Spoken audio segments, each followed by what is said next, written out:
Shalom jemaat yang dikasihi Tuhan, kembali kita akan merenungkan firman Tuhan.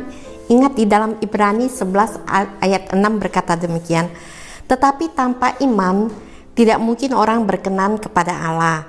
Sebab barang siapa berpaling kepada Allah, ia harus percaya bahwa Allah ada dan bahwa Allah memberi upah kepada orang yang sungguh-sungguh mencari Dia. Ayat ini dapat kita lihat dalam kehidupan seorang yang bernama Bartimius. Kita lihat kembali di Markus 10 ayat 46 sampai 52. Sana berkata demikian, lalu tibalah Yesus dan murid-muridnya di Yeriko. Ketika mereka keluar dari Yeriko bersama orang banyak yang berbondong-bondong, ada seorang pengemis yang buta bernama Bartimius, anak Timeus, duduk di pinggir jalan. Ketika didengarnya bahwa itu adalah Yesus orang Nazaret, mulailah ia berseru, Yesus anak Daud, kasihanilah aku. Banyak orang menegurnya supaya ia diam, namun semakin keras ia berseru, anak Daud, kasihanilah aku. Lalu Yesus berhenti dan berkata, panggillah dia. Mereka memanggil orang buta itu dan berkata kepadanya, teguhkanlah hatimu, berdirilah, ia memanggil engkau. Orang buta itu menanggalkan jubahnya, lalu segera berdiri dan pergi kepada Yesus. Tanya Yesus kepadanya, apa yang kau kehendaki ku perbuat bagimu? Jawab orang buta itu, Rabuni, aku ingin dapat melihat. Lalu kata Yesus kepadanya, pergilah, imanmu telah menyelamatkan engkau. Seketika itu juga ia dapat melihat lagi. Lalu ia mengikut Yesus dalam perjalanannya. Nah, siapa Bartimius? Dikatakan dia seorang pengemis yang buta, anak Timeus yang duduk di pinggir jalan. Sebelum ia bertemu Tuhan Yesus, ia adalah seorang yang miskin dan cacat, yang tidak punya masa depan, yang hidup oleh belas kasihan dari orang yang lewat dan memberinya sedekah. Segala penderitaan sudah lengkap dalam hidupnya. Namun ada sesuatu yang berharga dalam dirinya, ialah memiliki iman kepada Tuhan Yesus yang mengubahnya menjadi orang yang hidup bagi Allah. Ia memiliki seruan iman yang tepat sasaran. Ketika ia mendengar bahwa itu adalah Yesus orang Nazaret, mulailah ia berseru, Yesus anak Daud, kasihanilah aku.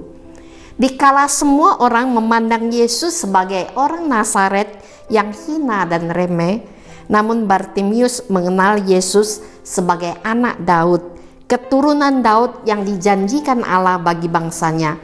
Keturunan Daud jugalah Mesias yang dinantikan. Ia miskin secara jasmani, tetapi kaya di dalam imannya.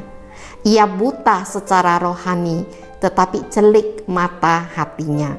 Ia telah datang pada pribadi yang tepat, memohon anugerah dan belas kasihan kepada anak Daud yang adalah Tuhan yang berkuasa, yang sanggup menolong akan dirinya, sehingga dia terus berseru dengan tepat kepada Tuhan Yesus. Nah, imannya itu juga menghadapi tantangan dan ujian. Banyak orang menegurnya supaya ia diam, menghalangi dia untuk mendapatkan Yesus. Namun ia tidak patah semangat dan justru semakin keras ia berseru. Ia tidak mau kehilangan kesempatan emas untuk terus berseru dan meyakini akan kemurahan Tuhan yang beranugerah bagi dirinya, yang bisa menolong dan menyembuhkan dia. Imannya tahan uji, dia tidak mundur saat ada tantangan, dan imannya ia mendapat jawaban oleh akibat imannya yang teguh.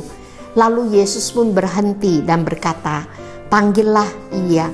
Mereka pun memanggilnya dan berkata, kuatkanlah hatimu, berdirilah, ia memanggil engkau.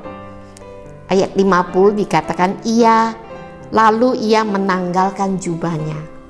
Kenapa dia menanggalkan jubahnya? Mungkin selama ini pegangan dia hanya satu-satunya adalah jubahnya. Satu-satunya miliknya yang berharga yang ia andalkan, dilepaskannya. Ia tidak lagi bersandar pada kekuatan diri maupun sandarannya. Dia menanggalkannya. Dan ia segera berdiri menunjukkan bahwa ia siap melangkah dan semangat untuk menerima keajaiban hidupnya. Dan dia pergi mendapatkan Yesus. Baginya mendapatkan Yesus itu mendapatkan semuanya. Ia memiliki mata hati yang terang, tahu beriman dan mendapatkan Yesus. Maka Yesus pun bertanya kepadanya, "Apa yang kau kehendaki supaya aku perbuat bagimu?" Jawabnya, "Guru, supaya aku dapat melihat." Ia tahu apa yang dibutuhkannya, yaitu melihat. Dia tidak meminta kekayaan untuk seumur hidup tidak usah kerja, tidak usah mengemis. Dia tidak meminta kekuasaan, tetapi dia meminta untuk bisa melihat. Dan seketika itulah ia pun punya harapan akan masa depan. Lalu kata Yesus kepadanya, "Pergilah, imanmu telah menyelamatkan engkau." Pada saat itu juga melihatlah ia. Lalu ia mengikut Yesus dalam perjalanannya. Ia mendapatkan Yesus, menerima hasil iman, yakni melihat, dan disuruh pergi, namun ia justru mengikut Yesus dalam perjalanannya. Ia mempersembahkan diri menjadi murid, hidup bagi tujuan Allah, suatu perubahan tatkala ia sungguh-sungguh percaya dan mengikuti Yesus. Kita menerima upah iman, tergenapi rencana Allah bagi setiap kita. Tuhan berkati firman-Nya dan menolong kita beriman teguh di dalamnya. Amin. Kita berdoa. Terima kasih Tuhan Yesus, karena pengenalan akan Engkau dan karunia iman yang Engkau berikan untuk kami boleh bertahan dalam segala situasi, bahkan mendapatkan penggenapan segala rencana Tuhan dalam hidup ini. Terima kasih Bapa, di dalam nama Tuhan Yesus kami berdoa. Amin.